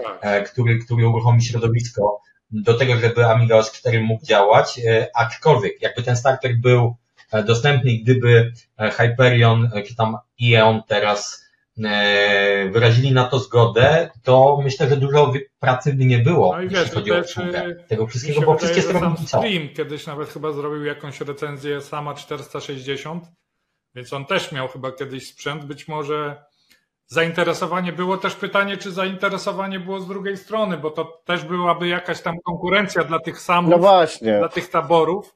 Ale z drugiej strony, bo będzie jeszcze pytanie, albo pozwól, że ja zadam to pytanie teraz, chociaż wiem, że twoja kolej, ale zadam, bo mi się to fajnie wpisuje teraz w ten wątek, bo są jednak ludzie, którzy, no ja jako posiadacz Amigi MG, no muszę o to zapytać, właśnie dlaczego tylko klasyk z G4, a nie sprzęt nowej generacji, no chyba, że jako człowiek gdzieś tam mieszkający w pobliżu Chełma, Zagłębia Mosowego, masz może sprzęt z Morfosem, ale nie kojarzę, żebyś miał jakąś tam Amigę One czy sprzęt pod Amiga OS 4 czy NG i tylko jesteś wierny klasykowi i wytłumacz dlaczego, jeśli to da się jakoś wytłumaczyć na argument.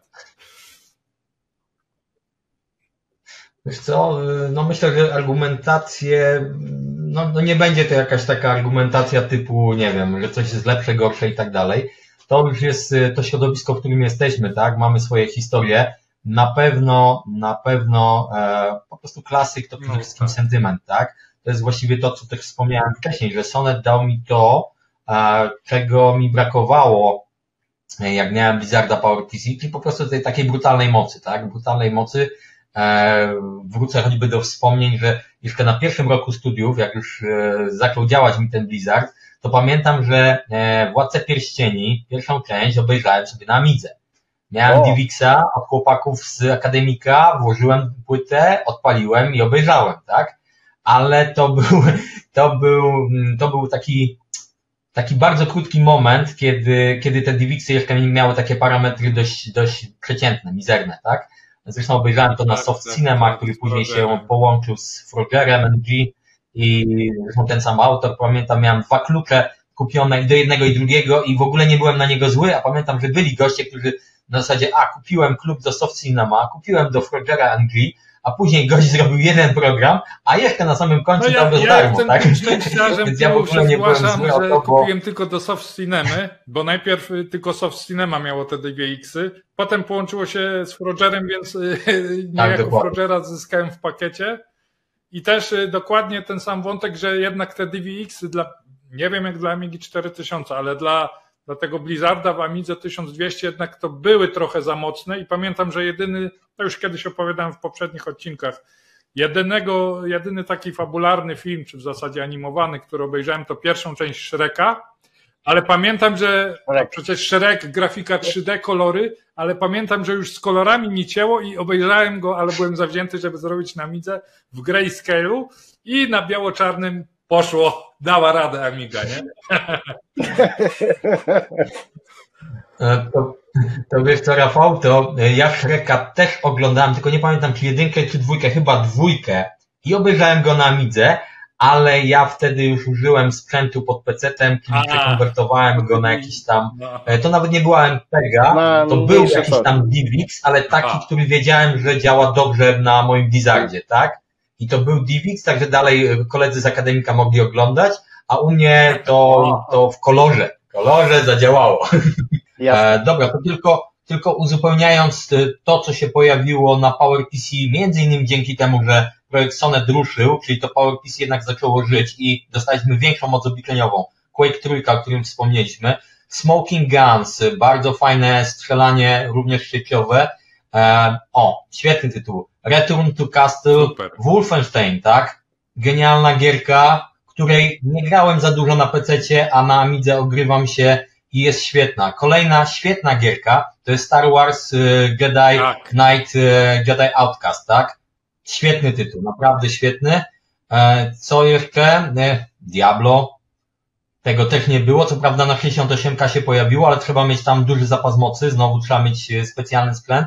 Tutaj mamy to za darmo, w cudzysłowie. Blood, o którym wspomniałeś, Rafale. Duke Nukem na PowerPC fajnie jest pograć w wyższej rozdzielczości niż 640 na 480 na przykład, prawda? Jakieś Quake'i 2 to wszystko było. Co tu jeszcze tak szybciutko patrzę? Mówię o tych właśnie raczej nowszych rzeczach, których wcześniej nie było. Pojawiły się sprawy związane z emulatorami, czyli mamy Super Mario Bros. Z Nintendo 64, które bardzo ładnie działa i dla mnie największa wisienka, jeśli chodzi o oprogramowanie nowe, no czy może nie największa, ale jedna, przynajmniej na pewno z ostatnich czasów, tak? To jest emulator PSX-a. To jest emulator PSX-a, gdzie w końcu mamy z dźwiękiem, w wielu wypadkach prawie że 1:1, może nie 1:1, tak? Ale naprawdę na bardzo wysokim poziomie emulacja i z właściwą prędkością od 30 w górę, jeśli chodzi o klatki, tak? Także to już daje jakiś tam komfort grania. I co? I to by było... i jeszcze jeśli chodzi o oprogramowanie, żeby nie było, to tylko dodam Milky Tracker. Jest to na 68K, ale znowu, żeby odtworzyć, ja mam testowy mod XM-a bodajże, 32-kanałowy, to jest dema Dope. To jest, w skrócie, to jest pecetowe niestety demo, ale uwielbiam ten mod i zawsze go używam jako tester, tak? Czy coś gra dobrze, czy nie fałszuje i czy daje radę. I dopiero Milky Tracker daje radę na to, żeby Sound Blaster albo lepsza karta, Teratek, tak, grał w pełną jakością przez AHI, bo tu głównie problem polega na sterownikach AHI, tak? I to genialnie gra, także na fulla, hi-fi i cały dom słucha najpierw Lotusa, a No później... można powiedzieć, że w wielu aspektach naprawdę ten klasyk już pozwala osiągnął to, co osiągnęło, można powiedzieć, NG, bo wszystkie te gry i produkcje, które wymieniłeś, to ja też dobrze kojarzę i faktycznie super rzecz. Ale okej, Remik, pytanie od ciebie. Ja wracam do klasyka, jako klasykowiec. Powiedz mi, czy przeskok na te nowe karty w stosunku do dawnych PowerPC typu 603, 604 to jest takie 1:1, że widać tego powera, czy jednak wąskie gardła jakoś to blokują? Już Ci mówię, to więc tak, w większości wypadków jest ogromna różnica prędkości na plus, tak? Ale słusznie pytasz, są takie programy, które nie przyspieszają, a nawet można powiedzieć, że jest tak średnio, tak? Przykładem może być data typy, tak? One się nazywają Warp Data Types bodajże i jest pod architekturę właśnie Warpos. I tak, one są szybkie, ale chodzi o to, że sama komunikacja, jakby inicjacja i tak dalej nie są tak szybkie, jak być powinny, tak? Fajnie, bo jak mam na przykład blat Workbencha więcej niż Full HD, mam 1920, tak, bodajże na 1200, bo tam jest ekran jest u mnie 16:10, a nie 16:9, więc natywna rozdzielczość jest jeszcze wyższa niż Full HD i taki natywny obrazek w takiej właśnie rozdzielczości, on naprawdę szybko się wczytuje, ale sama komunikacja jakby systemowa jest troszkę wolniejsza, bo tak, a nie inaczej jest napisany ten sterownik, tak? Aczkolwiek w przeglądarce w Multiview okazuje się najszybszy, jeśli chodzi o pokazywanie po prostu obrazków i tam się go da tak skonfigurować, żeby on rzeczywiście typu wciskam i taki Full HD na ekranie mam raz, dwa, trzy i mam obraz. To zostało dostosowane do środowiska, które było stworzone jednak pod inną kartę. I to, o czym mówimy, to jest głównie komunikacja z szyną Amigi, prawda? To zabija w tym momencie tą prędkość, o której rozmawiamy. Wszystko, co się odbywa w obrębie samego procesora, czy nawet Warpa 3D już jest nieźle, o ile, znaczy zalecenie jest takie, żeby było odpowiednio szybko na tych kartach typu Sonnet, ja to, tak jak mówię, projekt Sonnet nazywam ogólnie, najlepiej jakby dane mieściły się w cache'u karty.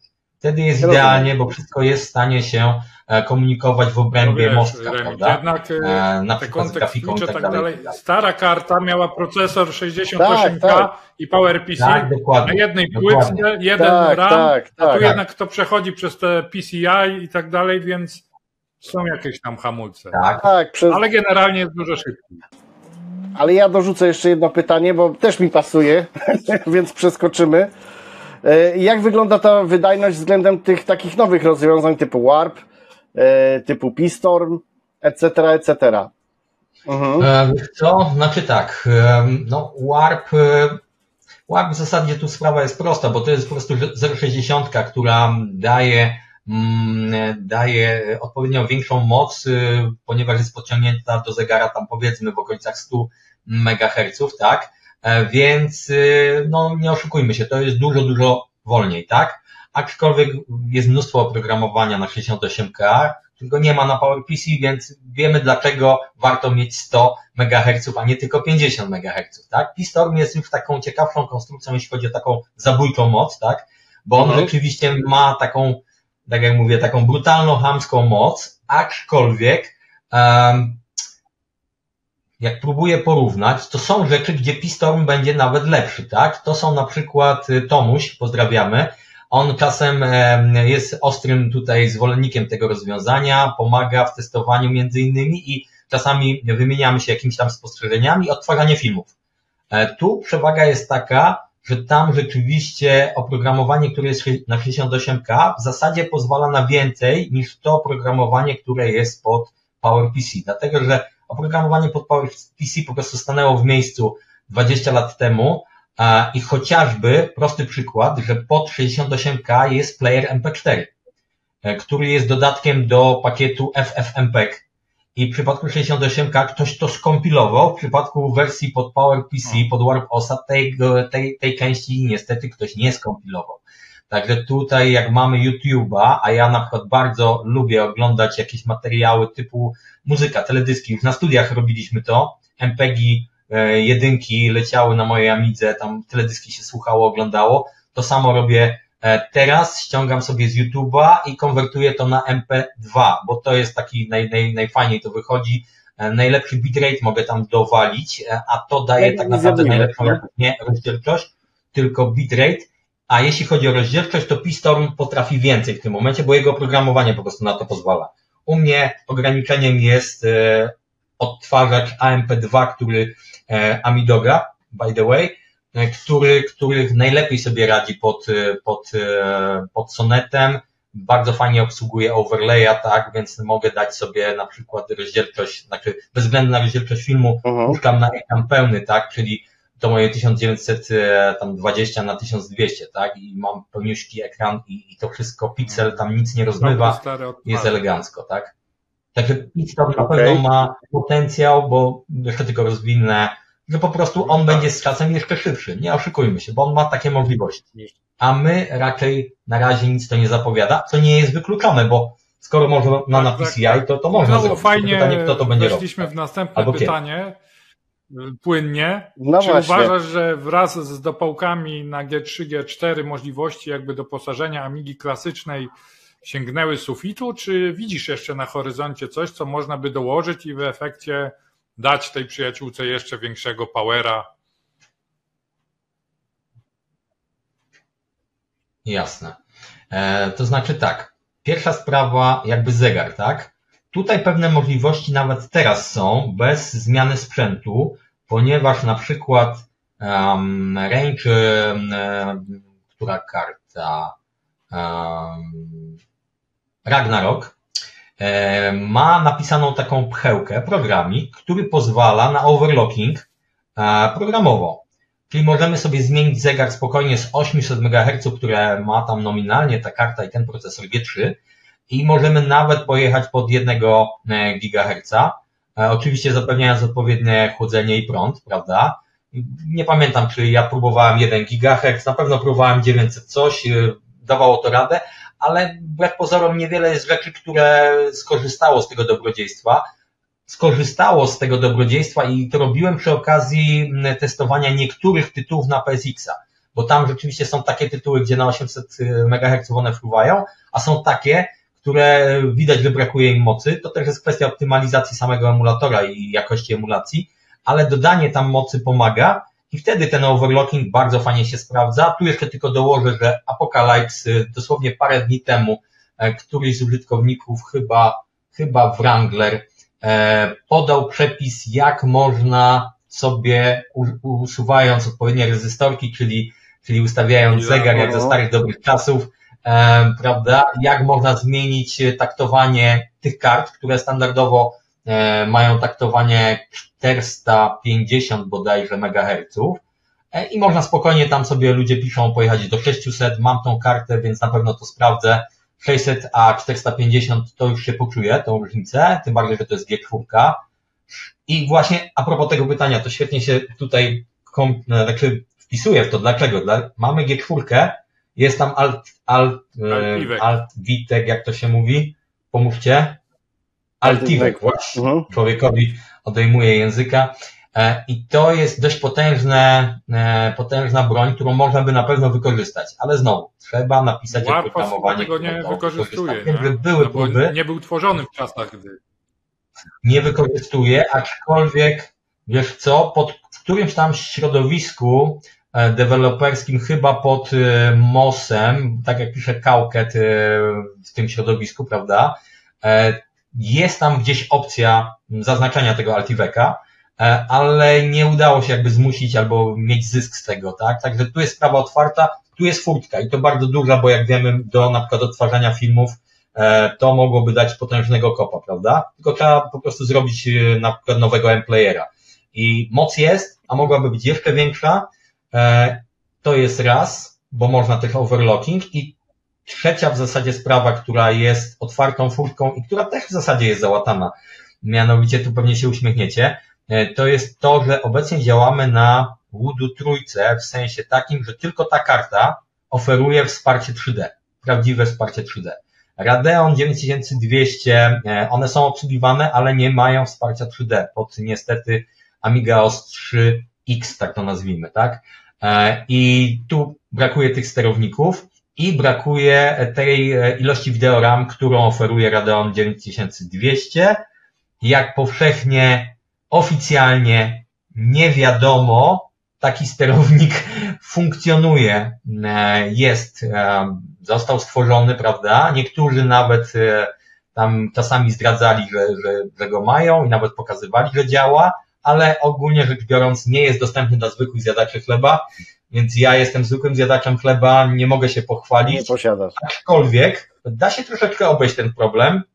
Nawet jest tam taki chyba filmik zrobiony przeze mnie, tak, gdzie pokazuje, że na pokładzie mam Radeona i Voodoo, blat Workbencha w tym moim więcej niż Full HD idzie sobie przez Radeona, bo tam tej pamięci jest aż nadto, prawda, a aplikację 3D wysyłam na Voodoo na drugim monitorze. Obciążenie i na Workbencha, no tak.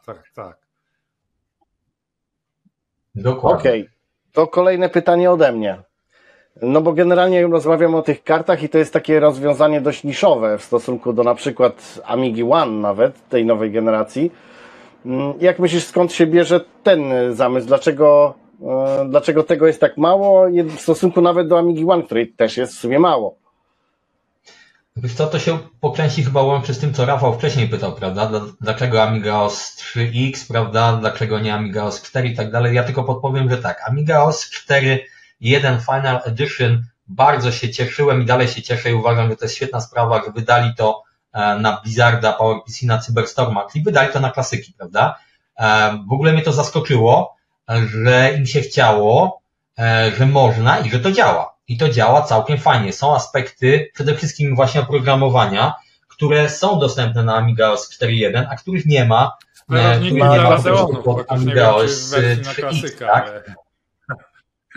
Dokładnie. I tam mogę się bawić Radeonem, mam 3D, mam dość wideoramu, jest świetnie. Jest jeszcze lepiej, bo w Blizzardzie PowerPC mam 256 MB RAMu. Gorzej jest z Cyberstormem, bo tam niestety jest przycięcie do 128. A teraz dlaczego tak, dlaczego nie inaczej? Trudno powiedzieć, to nawet nie wiem, czy Rafał nie lepiej by to ocenił. Dlaczego tak, a nie inaczej? Tu wspomnieliśmy o tym, że na pewno rozwiązania typu jak się nazywa ten słabszy sprzęt od Amiga One? Gasos? Tabor obecnie, ale i wcześniejsze Samanty, dokładnie, tego typu rzeczy, które wiemy, że dość kuleją tam. Tak naprawdę, gdyby nie w miarę, że można obecnie włożyć dobrą grafikę, to nie są mocne sprzęty z tego, co wiemy, jeśli chodzi o procek i taki mój Ragnarok z 800 MHz, niech będzie podciągnięty do nawet tego 1 GHz, on wcale takiego wstydu by nie przynosił i wiemy doskonale, że to dawałoby radę, tak? Skoro na klasyka, na Blizzardy, Cyberstormy można było to wydać, to rzeczywiście żal wielki, że nie wydano tego na projekt Cyberstorm i na te karty. Na pewno nie jest to łatwe, ale na pewno jest to zrobione. Do tablicy, to tak, wydaje mi się, że tak jak mówisz, no dostępność jest prawdopodobnie mniejsza niż tej Amigi One, skoro mówisz, że to trzeba polować na to na aukcjach. Cena pewnie już teraz jest podobna, jeśli to kosztuje powyżej $500. I dlatego na pewno ci, którzy jakby nie są typowo na sentymencie, że tylko i wyłącznie Amiga klasyczna to jest to pewnie w dużej mierze potencjalni klienci właśnie na tego Rangnaroka czy coś, to już dawno przeszli na Amigę One. No bo gdyby taka Amiga One nie istniała, to pewnie sam bym dzisiaj używał tego, gdybym miał dalej Amigę klasyczną, a tak to się jakby rozmyło. Część została przy klasyku, część poszła gdzieś tam na NG, na Morfosa i tak dalej i dlatego to jest pewnie tak mało popularne. No ale mimo wszystko ja zadam tutaj też pytanie już zmierzając pomału do końca właśnie. Skoro jest to rozwiązanie tak mało popularne, a jednocześnie, jak tutaj udowodniliśmy w tej rozmowie, tak bardzo interesujące, to zapytam, czy bywasz na amigowych imprezach i czy prezentujesz tam może swój sprzęt, a jeśli tak, to gdzie ewentualnie można by cię spotkać, by pogadać na żywo i osobiście pomacać, powiedzmy, G3 czy G4 w Amidze klasycznej.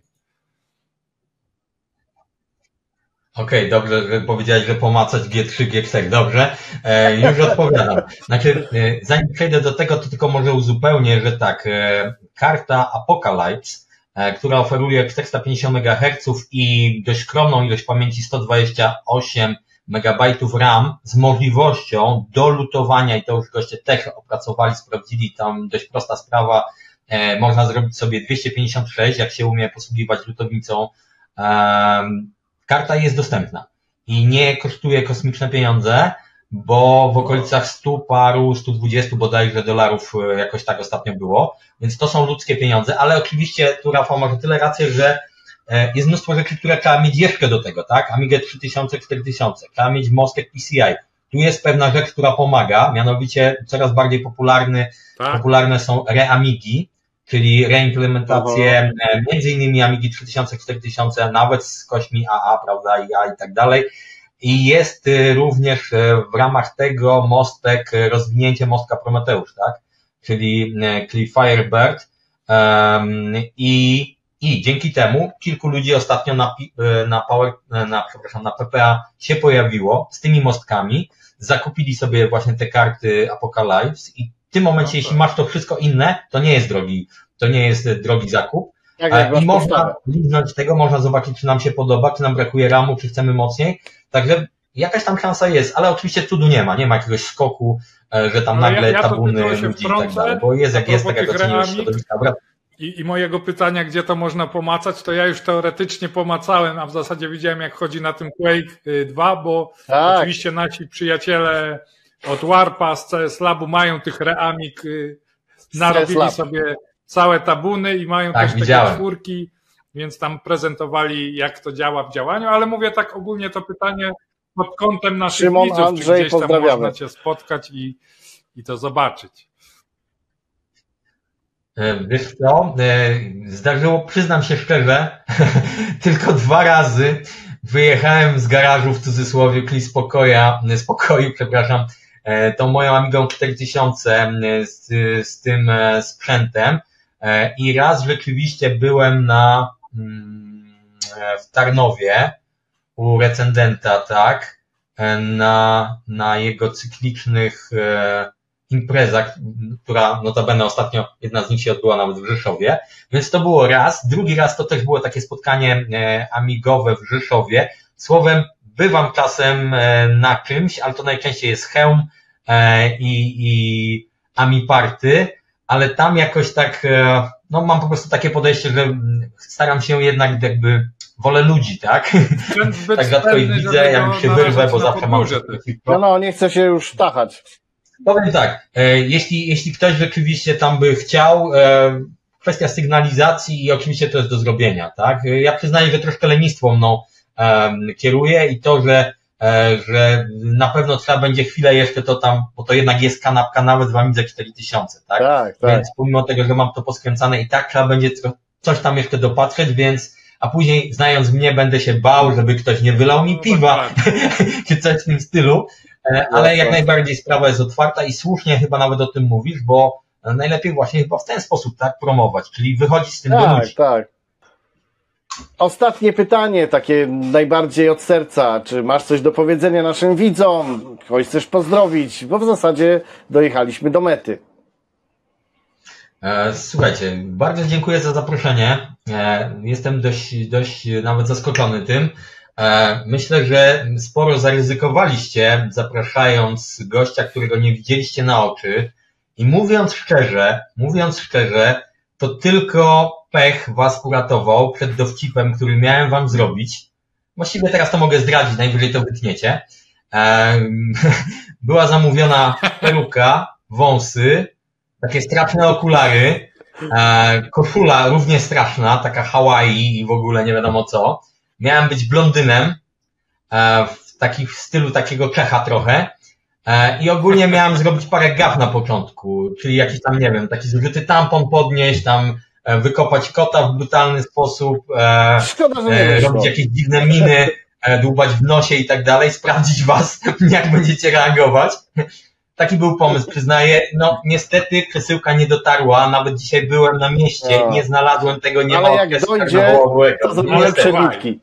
Jak dojdzie, to sięgniesz i zrobimy A może przebitki. to ta stylizacja na Kubę Błaszczykowskiego tu jest fejkiem?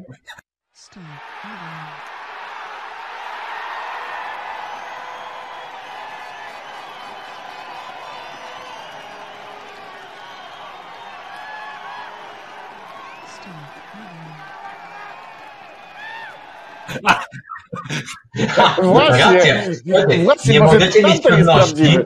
czy to nie jest Czy stylizacja. to- Ale jest fake. ogólnie Właśnie. w takim Dokładnie. razie, skoro jest Euro, Remik oczywiście kibicem nie jest, ale nie wiem jak ty, przynajmniej wiem, że grasz chyba w ten CB Soccera. No nie. Powiedz, jaki będzie jutro wynik meczu z Austrią, Piłkę bo lubię, i a tak sport... nasi widzowie to zobaczą po fakcie. No dokładnie, dokładnie. A będzie w sumie podpowiedź dzięki temu, kiedy było to nagrywane, prawda? Ale co do wyniku, Rafał, jak Chciałbym to obstawiasz? 1-0, no i dusza kibica tu się odzywa, nie wiem czy rozsądek. Znaczy tak, optymistyczny, ale rozsądek to jest 1-1, ale 2-1 jest do zrobienia. Okej. Niech będzie dla Polaków. No dobra. Okej, a ja nie mam zdania, więc zgadzam się z wami oboma. No dobra, to co? Dziękujemy za dziś. No to co? To mamy wszystko. Trzymajcie Trzymajcie się. się, dzięki. Dzięki serdeczne, pozdrawiamy.